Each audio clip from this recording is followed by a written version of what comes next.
Assalamualaikum warahmatullahi wabarakatuh.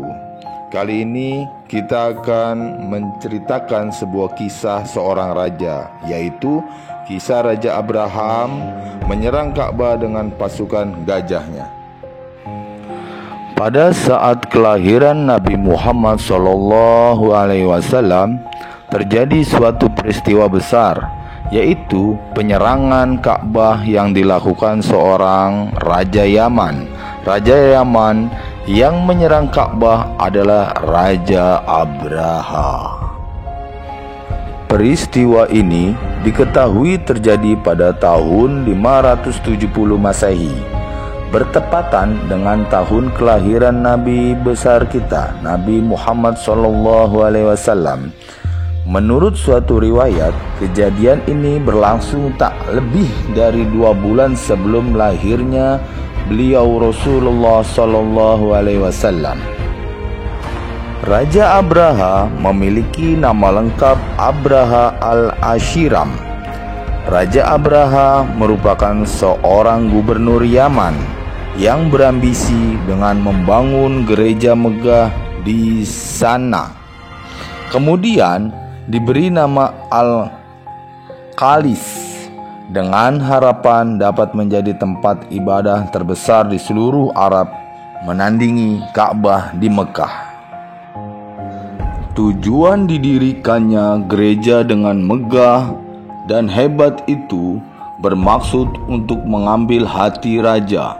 Sekaligus ia ingin agar perhatian masyarakat Arab yang setiap tahun berziarah ke Ka'bah di Mekah berganti menjadi ke gereja besar Sa'an itu. Lantaran harapannya tak pernah terwujud, maka ia tak punya jalan lain selain harus menghancurkan Ka'bah. Mari kita simak kisahnya.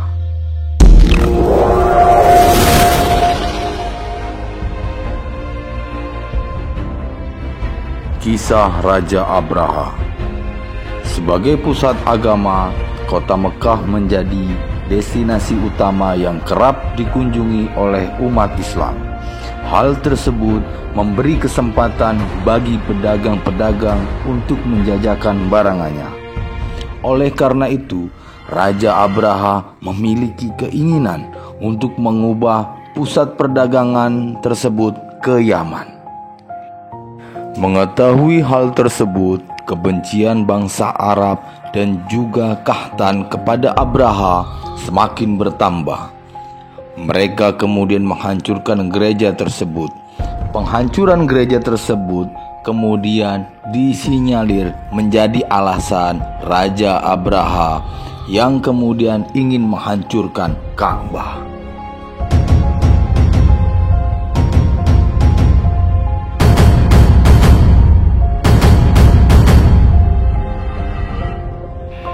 Raja Abraha mendatangkan tentara dari Abyssinia.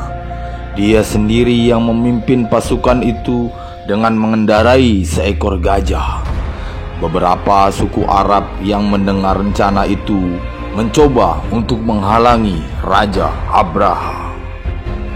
Salah satu di antaranya seorang pemimpin Arab di Yaman bernama Zunnafar menggalang kekuatan sukunya dan suku-suku Arab di sekitarnya untuk menghalangi tentara Raja Abraha.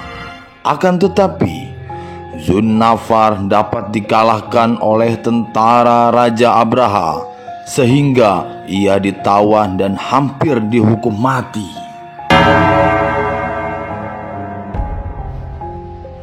Setelah itu, Raja Abraha kembali meneruskan perjalanannya hingga sampai di Mugammis. Di sini, Raja Abraha memobilisasi pasukannya, menyegakan gajahnya, dan bersiap-siap untuk melakukan invasi ke kota Mekah. Ketika tiba di Mugammis, Raja Abraha mengutus Aswad bin Maksud menuju Mekah menggunakan kuda dan merampas kekayaan orang-orang Quraisy, termasuk 200 ekor unta milik Abdul Muthalib. Mendengar 200 ekor untanya dirampas oleh pasukan Raja Abraha, Abdul Muthalib pun segera pergi menemui Raja Abraha. Mendapat tamu dari pemuka Mekah, berbangga hatilah Raja Abraha. Dia menyangka Abdul Muthalib cemas Ka'bah akan dihancurkan oleh pasukan gajahnya. Raja Abraha pun bertanya kepada kakek Nabi besar Muhammad SAW dengan congkak, "Apa keperluan Anda hingga Anda datang kemari?" Namun jawaban Abdul Muthalib, kakek dari Rasulullah SAW, sangat di luar dugaan Raja Abraha. Beliau berkata, "Kembalikan 200 ekor unta milikku yang telah dirampas oleh pasukanmu," ujar Abdul Muthalib. Raja Abraha pun heran dan bertanya, "Mengapa engkau lebih mengkhawatirkan untamu, padahal kami datang ke sini untuk menghancurkan Ka'bah? Mengapa engkau tidak mengkhawatirkan Ka'bah itu saja?" ujar Raja Abraha. "Unta-unta yang kau rampas itu adalah milikku, sementara Ka'bah merupakan milik Allah Subhanahu wa Ta'ala. Maka Allah lah yang akan melindunginya," jawab Abdul Muthalib ringan. Raja Abraha pun terdiam namun geram. Akhirnya dikembalikanlah unta-unta milik Abdul Muthalib. Pada saat kembali ke Mekah, Abdul Muthalib pun memperingatkan warga kota agar berlindung dan menyelamatkan diri. "Wahai kaumku, tinggalkanlah Mekah, berlindunglah ke bukit-bukit.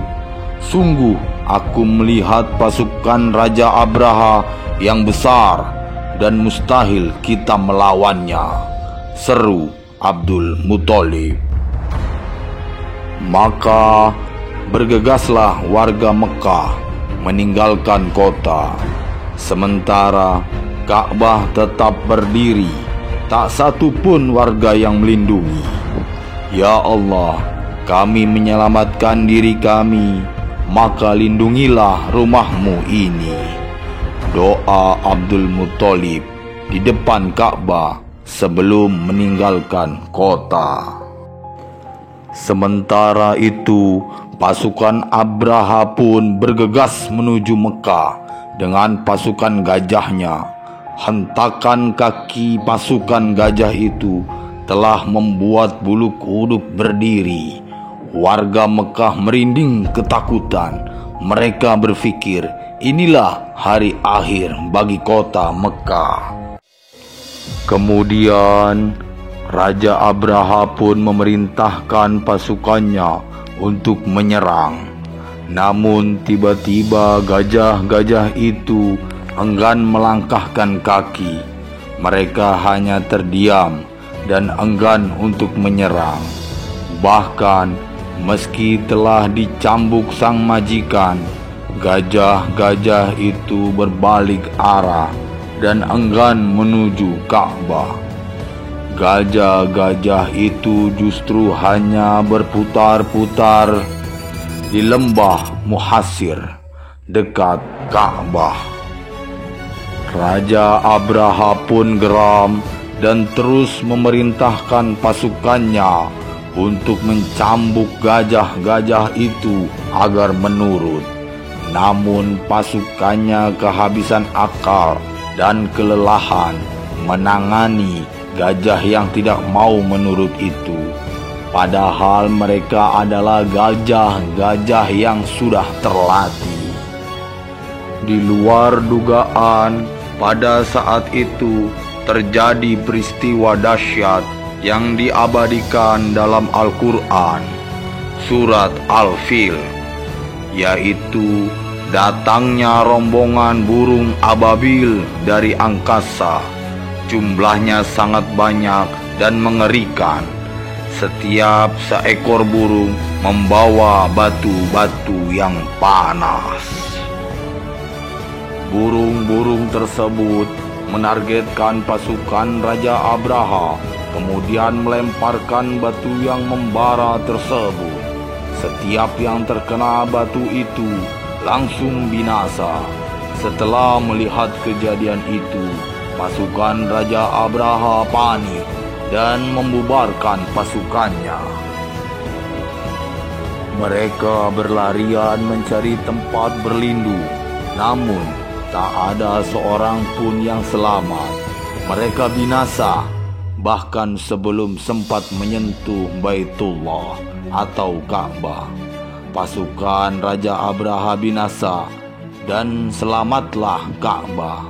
Allah selalu melindungi Ka'bah hingga akhir zaman. Kisah ini diabadikan dalam Al-Quran surat Al-Fil ayat 1 sampai dengan 5. Bismillahirrahmanirrahim. Alam tara kaifa fa'ala rabbuka bi ashabil fil. Alam yaj'al kaydahum fi tadlil wa arsala 'alayhim tayran ababil tarmihim bihijaratin min sijil faja'alahum ka'asfin ma'kul. Yang artinya, 1. Tidakkah engkau Muhammad perhatikan bagaimana Tuhanmu telah bertindak terhadap pasukan bergajah? 2. Bukankah Dia telah menjadikan tipu daya mereka itu sia-sia? 3. Dan Dia mengirimkan kepada mereka burung yang berbondong-bondong. 4. Yang melempari mereka dengan batu dari tanah liat yang dibakar. 5. Sehingga mereka dijadikannya seperti daun-daun yang dimakan ulat.